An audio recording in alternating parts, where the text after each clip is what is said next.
Hi, this is Scott Garibay, and today I'm going to talk about my journey with three specific people, Emily Bazelon and John Dickerson and David Plotz. And all three of them are Slate podcasters. So I have been listening to them for 10 years, right? And I realized this, and the reason why I'm talking about these guys today is I did today what I do every day, or what I do every week, which as I turned on my Android phone, and I went to my podcatcher, which I used to use Stitcher, and now I use Google Play, and I listened to the Slate Political Gabfest. This has been part of my life for 10 years, and the mainstays, like the key people on the Political Gabfest, are Emily Bazelon, John Dickerson, and David Plotz, and they are all political pundits. Now, that's not all they are. They all have additional roles beyond being political pundits. And but these people are important to me. They're important people in my life, and so I'm going to explain my relationship with them, which is incredibly limited. But I also kind of want to explain how they're important to me and kind of my journey, my 10-year journey with Emily Bazelon, John Dickerson, and David Plotz. So the first level of my relationship with them is I am a fan, right? So I've been listening for those 10 years. The second one is I have personally met each and every one of them. So and the reason I was able to do that is I have gone to multiple live political gabfests. And so this is an event where, if you listen to a podcast, they will do podcasts live. And so I've been to no less than half a dozen live political gabfests over those 10 years. Most of them were at 6th and I've seen them in these three different locations, and I've seen them multiple times at some of these locations. So one of those locations was in Washington, D.C. at 6th and and I think it's an old Jewish synagogue, but I've seen them multiple times there. And they were taping these live political gabfests, and on one of these live political gabfests, I asked a question, and this was very early on. This is probably like 8 years ago, and very early on in the podcast, and there were just a few people there. It had good attendance, but they actually stuck around afterwards. I got a signed poster with all three of them signing the poster, and I got to shake Emily Bazelon's hand, and I just exchanged hellos with John Dickerson at that point, okay? And then the next place I saw them was in Philadelphia. They came to my hometown, and I got to see them in a Quaker church, which was awesome. They call themselves Friends now, but it literally is an old Quaker church from when they were Quakers, and it was really cool. It was really nice. And then the last place I saw them is really cool. It's called the Bell House in New York, and the Bell House is this super hip, swanky bar place. It's hip to me. I don't drink, so I almost never am in bars, right? So it was cool to me because I don't really end up in bars very often. They seem kind of glamorous to me just because I'm almost never there. And this was a really nice bar. This is in New York, and it was real high end, very nice. And when I went to that Bell House podcast thing, that was awesome because it was kind of in the springtime, and it was it wasn't too cold, and I drove my car from Philadelphia to New York at 8 in the morning, and I got there about 11 a.m. and I went to Staten Island, and I parked my car about a mile away from Staten Island and biked in, so I didn't have to pay for parking. And then I went across the big pond, the big river, from Staten Island into New York, and then I rode from Battery Park all the way to Bell House through New York in the New York streets, and it's just a wonderful memory. And and then at the end of the day, after I'd bicycled maybe 5 miles there, I actually which was his own little adventure. I actually got to see the live political gabfest there at the Bell House. And on that exchange, I actually asked another question, and actually you can hear my questions on multiple live political gabfest because they actually put the questions in the podcast. So I'm actually also more than once on the political gabfest asking questions, which is kind of fun.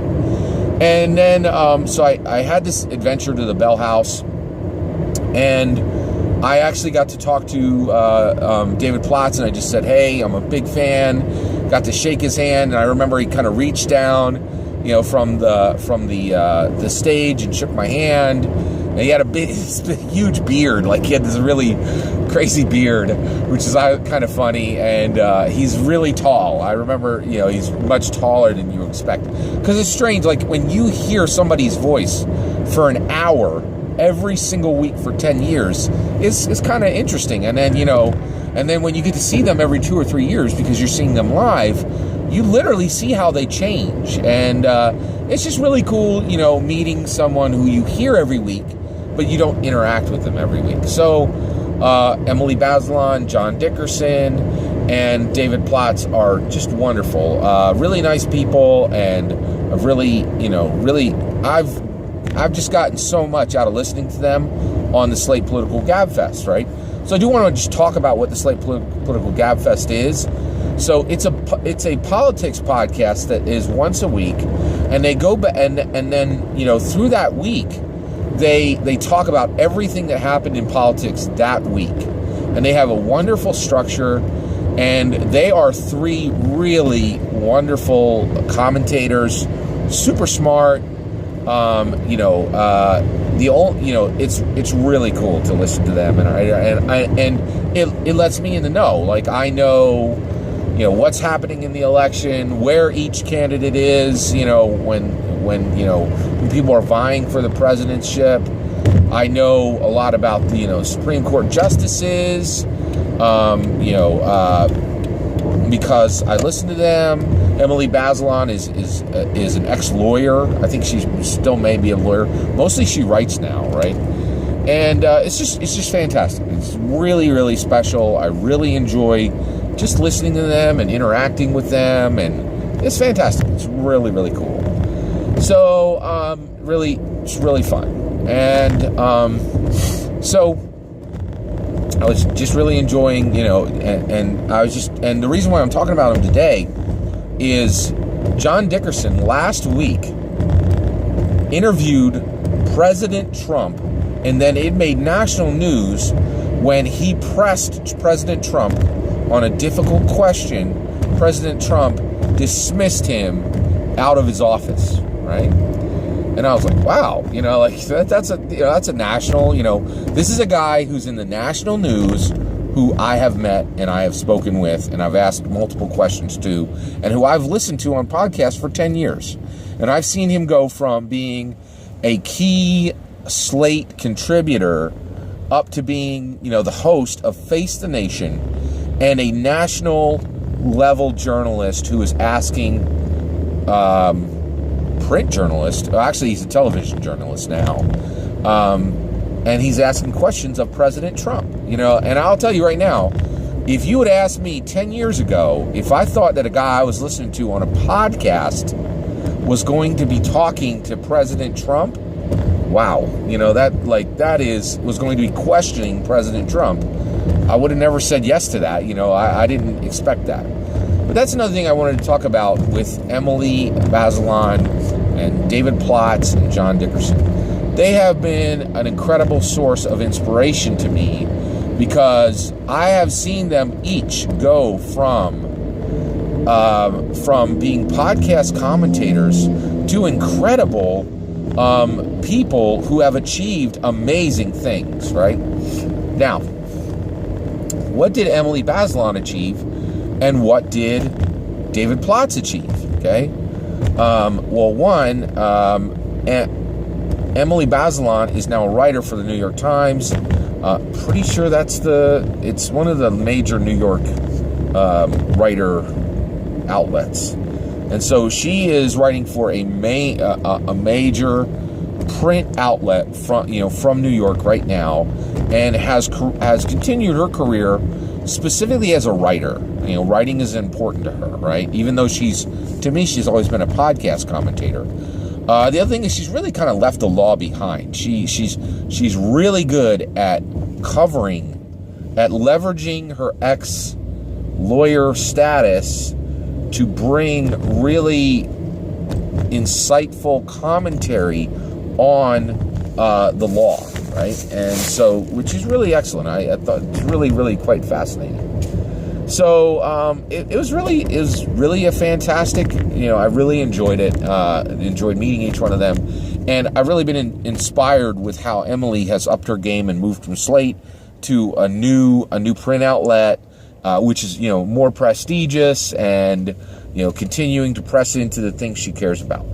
David Plotz has become the CEO, the chief executive officer of Atlas Obscura, which is a startup, right? And it's really cool. I think it's just crazy. It's really neat that he's gone beyond that.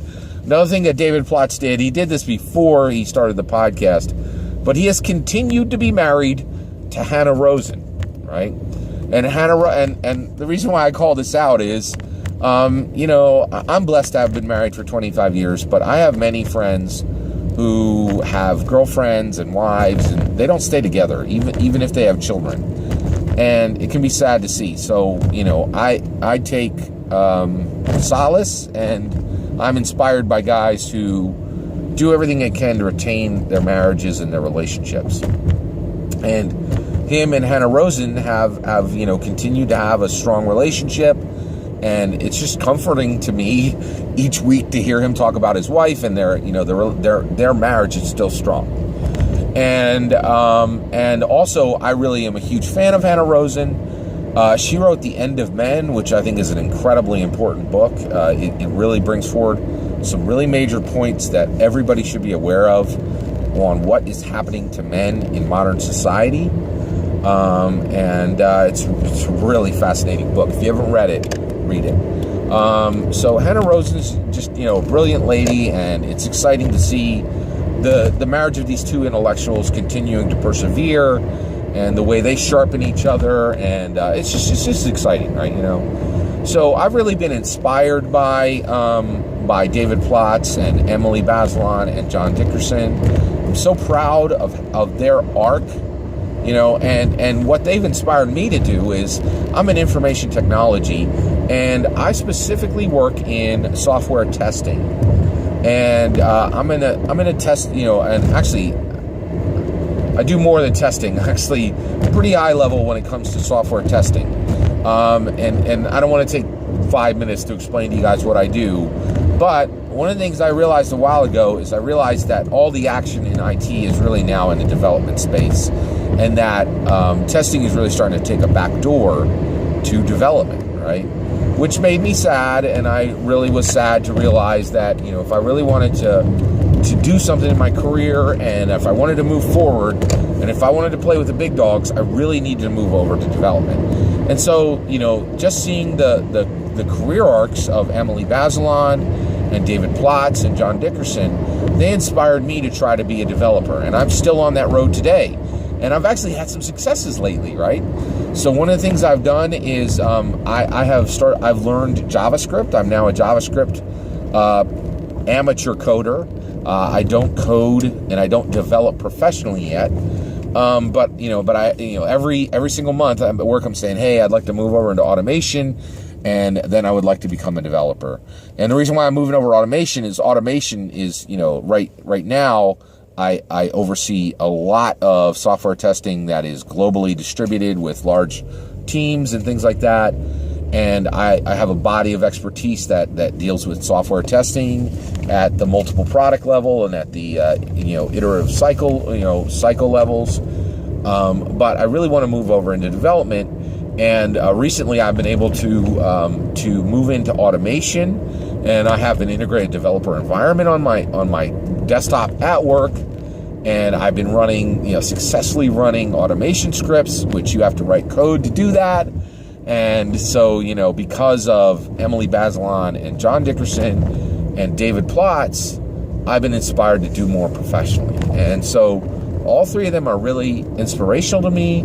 I'm blessed to have met each one of them and spoken to each one of them, shaken hands with one of them, two of them. shaking hands with David Plotz and Emily Bazelon, and they're just really important to me. So I'm going to end this with telling you, if you start listening to the Slate Political Gabfest right away, start watching Face the Nation, follow Emily Bazelon's writing, and go on to Atlas Obscura, and really check out that site. Everything these guys touch, guys and ladies, it all turns to gold. These people are real life superheroes, and they've done a lot for my life, and I think they can do a lot for yours. So if you don't know about Emily Bazelon and David Plotz and John Dickerson, now you know.